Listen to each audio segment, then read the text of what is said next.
Imagine a spark in your chest, small at first, but it grows, licking at your thoughts, charring your peace. You see someone else's life, shiny, effortless, better, and that spark becomes a flame. It's not just wanting what they have, it's the gnawing ache that they have it and you don't. That's jealousy, and it's not just a feeling. It's a force that can torch your relationships, your dreams, your very sense of self. Why does this quiet emotion hold such power to destroy? And what can you do to stop it from burning you alive? Jealousy starts as a flicker, doesn't it? You're scrolling through someone's perfect life online, or you hear about a friend's promotion, and suddenly you're measuring yourself against them. Your mind becomes a courtroom, and you're the defendant, guilty of not being enough. Psychologists call this social comparison, but it's more than a theory. It's a trap we all fall into. When you see someone else's success, your brain doesn't just notice, it judges. It whispers, "Why not you?" And that question, left unchecked, becomes a blade you wield against yourself. This isn't just about you, though. We're wired for this. Evolution made us competitive, tuned to scan for threats, to fight for resources. Thousands of years ago, if someone had more food or a better shelter, it could mean your survival was at stake. That instinct lingers. But now it's not about food. It's about status, love, attention. When you feel jealous, it's your ancient brain sounding an alarm, saying you're losing the game. But here's the twist. The game isn't real anymore. Yet we play it, and the cost is steep. Think about Othello, Shakespeare's tragic hero. His jealousy, fed by Iago's lies, wasn't just a personal flaw. It was a wildfire that consumed his love, his trust, his life. He couldn't see Desdemona's truth because jealousy blinded him, turning love into obsession, then destruction. This isn't just a story, it's a mirror. How many times have you let jealousy distort what you see? A partner's glance at someone else becomes betrayal. A colleague's praise becomes a slight against you. Jealousy doesn't just hurt, it warps reality. And it's not just personal. Look at society. We're bombarded with images of wealth, beauty, success, curated lives that scream, "This is what you should be." Social media isn't a window, it's a funhouse mirror, stretching everyone else's lives to look bigger, better. We're taught to chase these ideals, to measure our worth by likes, followers, or paychecks. And when we fall short, jealousy creeps in, whispering that someone else's gain is our loss. This zero-sum mindset pits us against each other, eroding trust, fueling resentment. It's why co-workers sabotage, why friendships fracture, why communities divide. Jealousy doesn't just destroy you, it frays the fabric of us. But why does it feel so powerful? Philosophers like Nietzsche point to resentment as jealousy's root, a bitterness that festers when you feel powerless to change your place. It's not just wanting what someone has, it's hating them for having it. This resentment can spiral, turning inward as self-doubt or outward as spite. Psychologically, it's a feedback loop. You feel inferior, so you resent, which makes you feel worse, so you resent more. It's a cycle that can trap you, making you smaller, angrier, less you. Pause for a moment. Have you ever felt that sting, that moment when someone's success made you shrink? Maybe it was a friend's new house, a sibling's effortless charm, or a stranger's viral post. Did you push it down, pretend it wasn't there? Or did you let it simmer, letting it color how you saw them or yourself? What did that cost you? The destruction isn't always loud. Jealousy doesn't just make you lash out, it can make you withdraw, quietly poisoning your confidence. You stop trying because what's the point? Someone else will always be better. It's why artists abandon their craft, why dreamers settle for less.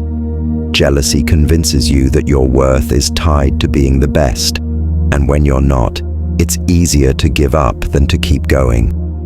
But that's the lie. Your value isn't a ranking, it's yours, unshakable, if you choose to see it. And yet society doesn't help. We celebrate competition, glorify winners, and ignore the toll. Reality shows thrive on envy, pitting people against each other for fame, love, or money. Advertisements prey on your insecurities, promising that a new car, a new body, a new you will close the gap between you and the life you covet. But that gap is a mirage. The more you chase it, the wider it grows, and jealousy thrives in that space, feeding on your discontent.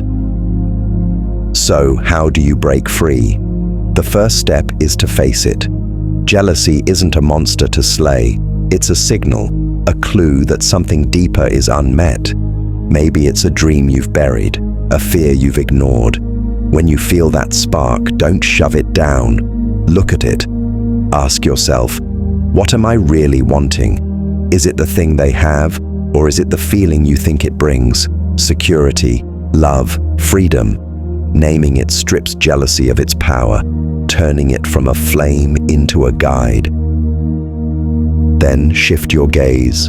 Instead of comparing, try admiring that person's success. It's not a theft from you, it's proof of what's possible. Let their light inspire you, not burn you. This isn't easy. It takes practice to rewire your mind, to see abundance where you once saw scarcity. But you can start small. Next time you feel that pang, pause. Find one thing about their achievement you can celebrate, even if it's just a quiet nod to their effort. It's like planting a seed in scorched soil, small, but it grows. Another path is gratitude, not the cliched kind, but the raw, honest kind.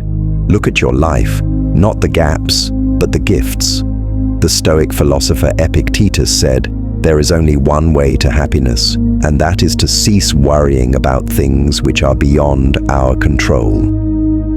Jealousy thrives on what you lack, but gratitude roots you in what you have. You might choose to write down 3 things each day that spark joy, not to check a box, but to remind yourself that your life is already rich.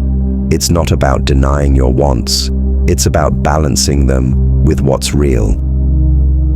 You can also reframe success. Society tells you it's a podium with one spot at the top, but that's a trap. Success isn't a race, it's a garden. Everyone's plot is different, and someone else's bloom doesn't dim yours. Lao Tzu said, "When you are content to be simply yourself, you will become distinguished. You don't need to outshine anyone. You need to shine as you." Try this. Instead of chasing their path, define your own. What matters to you? What makes your heart sing? Focus there, and jealousy loses its grip. Connection is another antidote. Jealousy isolates, but openness heals. Talk to someone you trust about that spark in your chest, not to vent, but to understand. You'll find they've felt it too. We're not alone in this. Or seek out people who lift you up, who celebrate your wins as fiercely as you can celebrate theirs. These bonds remind you that life isn't a zero-sum game. There's enough light for us all. And when jealousy creeps into relationships, pause before you act. That flare of envy toward a partner, a friend, it's often less about them and more about your own fears. Fear of losing love, of being unseen. Instead of accusing or withdrawing, try vulnerability. Say, "I'm feeling a bit insecure," and watch how it shifts the air. Honesty builds bridges, jealousy burns them. Finally, act. Jealousy thrives in stagnation. but movement starves it. Take one step toward your dreams, no matter how small. Sign up for that class, write that first sentence, make that call. Action reminds you that you're not stuck, you're growing. And growth is the opposite of envy. It's you claiming your own light. Pause again. Picture yourself free from jealousy's grip. What would you do differently? How would you love, create, live? That freedom isn't a fantasy. It's a choice waiting for you to make it. Jealousy is a fire, but you hold the water. It's not your master, it's your teacher, pointing you toward what you truly want, daring you to claim it. You don't have to let it destroy you. You can choose to face it, to name it, to transform it.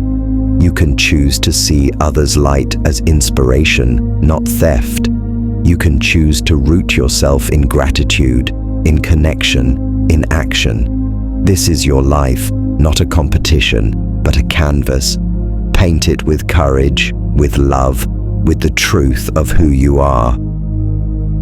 So today, when that spark flares, don't let it burn you down. Let it light your way. Take one step toward honesty, toward your dreams, toward the life you're meant for.